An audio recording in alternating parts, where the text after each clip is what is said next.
What's going on, everybody? So today I want to talk to you about why you shouldn't pursue people romantically that aren't interested in you.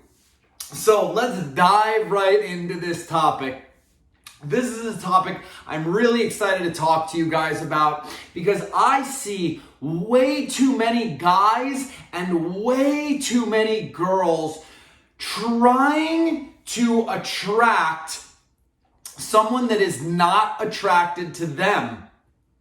And this actually, as much as we're going to talk about it as it regards and relates to your personal life, this topic actually also relates to your professional life and why you shouldn't go after the jobs that don't see you as an asset, don't see your value, and you should focus on the ones that do and that think that you would be a great addition to their organization and see all of the great positive things that you would add to their business or company. So this is a very simple concept, you guys. Attraction is not a choice. I know we've talked about that time and time again here, but I want to kind of go in a little bit more detail here just so I can kind of talk you through this whole thing based on attraction and the people that you are pursuing romantically. So you've got to think of attraction as this scale of something that basically goes from zero of like no attraction at all into a scale all the way up to 10 where it's like the absolute most attracted that you can be to somebody, where you are physically attracted to them, emotionally attracted to them, and spiritually you feel connected to them. So everywhere in between, you're going to have some different level of attraction towards somebody, either none, a little bit, or a lot, right? So you've got to understand that if someone perceives you as a 5 or below out of 10, there is no possible way that you can raise their attraction. You just can't do it at all. You're not going to bring somebody that sees you as a 4 up to a 5, then a 6, and then, until they eventually see you as a 10. But if somebody perceives you as a 5 on the initial meeting, those are the people that you can actually, by going out on dates and, displaying your high value, not showing neediness or, attachment to the relationship or this person, you can slowly but surely, if you're doing everything right on your dates, raise their interest from a 5 to a 6 to a 7. And so on, up to an 8, and then in the 9 to 10 range where they're like just head over heels in love with you.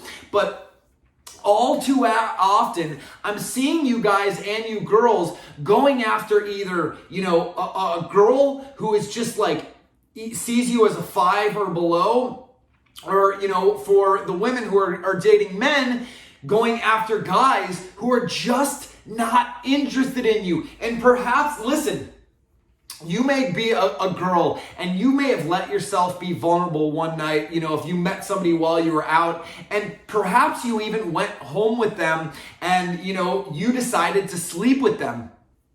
Just because a guy sleeps with you does not mean that he sees any future with you at all. So that is something that you absolutely have to understand. And guys, the same goes for you. I hope you guys understand that women are out there that just like sex. They're not looking for a relationship. They might just be literally looking for a playmate or a friend with benefits type situation where they just want their sexual needs met.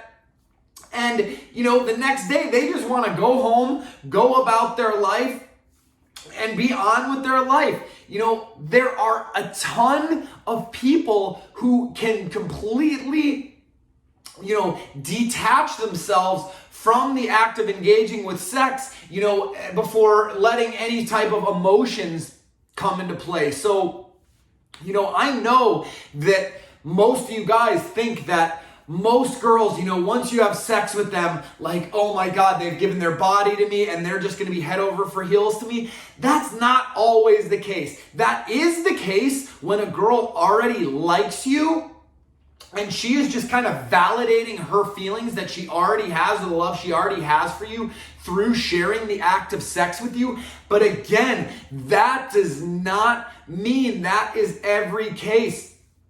Most girls that you've started to establish an emotional bond with, that you later then have sex with, that bond is going to be deeper. That will bring the attraction up from, a 7 to an 8 to like a 9 to a 10, where they start falling in love.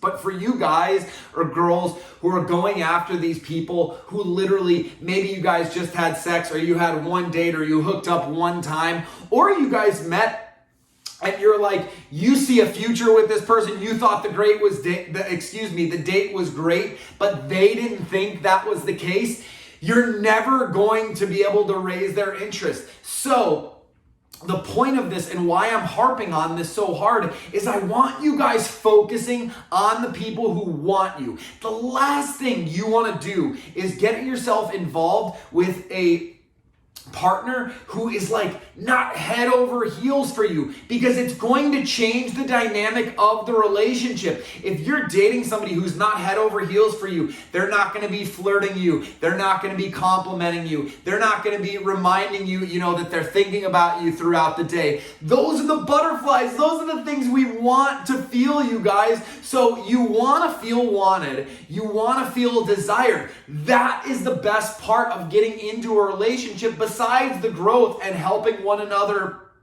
become better and essentially merging your love to create, even more love. But true love is not attached. It is allowing the other person to be free to come and go as they please. It's not holding on to somebody who's ready to leave the relationship. I mean, if you've been in a long-term relationship, or you've been in a marriage and your partner is just checked out after you've tried to talk to them, after you've maybe even gone to a therapy session with that person, and you still can't resolve the problems, you are better off letting that person go and choosing you. Give them the space to choose you. I mean, I tell guys this all the time, but it's like, think of women kind of like cats. Cats just kind of come and go as they please. Sometimes they want your attention. They'll come, sidle up next to you and you'll pet them for a little bit. Then they'll jump off and they'll go do their own thing. Think of women the same way. You've got to let women come to you, because women want to feel as though they have gotten something. They have won something. They've won you over. And if you're too readily available, if you are starting to act like a woman and you are starting to be, overly sensitive, too attached to the relationship, too attached to you guys staying together, it's going to that's putting you in your feminine energy, and it's going to put her in her masculine energy, which is not normal. You'll then see the intimacy subside. You'll see yourself starting to become more emotionally wrapped up, like, oh baby, I just want, things to be back to the way they were.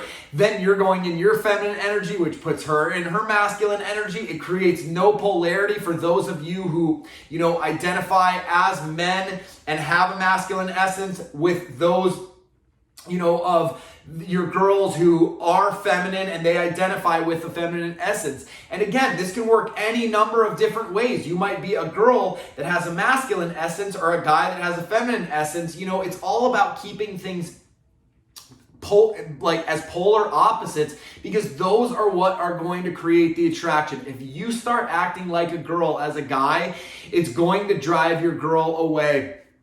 But again, I'm telling you all of this stuff because you've got to act like a man, and if you're a woman, you've got to act like a woman, which means sweet, caring, nurturing, and loving. I'm not saying that you can't, display masculine qualities throughout your life, or there's anything wrong with you. You go to work and, you're in a managerial position, which puts you in a masculine.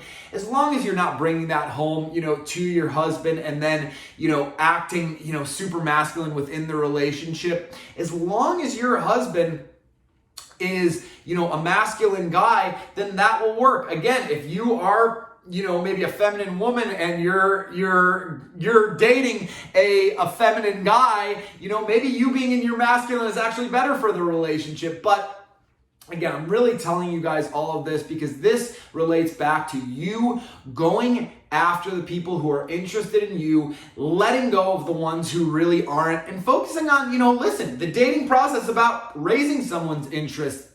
It happens slowly over time. It doesn't always happen with this love at first sight thing. So, have you tried chasing after a girl or a guy who wasn't really interested in you? Let me know how it worked out for you. And then let me know how much better things worked out if you just focused on the people who were interested in you, the ones who you could raise their attraction, and how much better your relationships were with those people. But if you want my help walking you through this process of kind of just cutting out the people who aren't really getting you to your final goal and then focusing on the ones who will, I'd love to walk you through that process together. And you can do that by contacting me over at my website at thebalancedalpha.com, signing up for whatever coaching session works best for you. But until then, take care of yourself, stay balanced, and I will see you guys next time.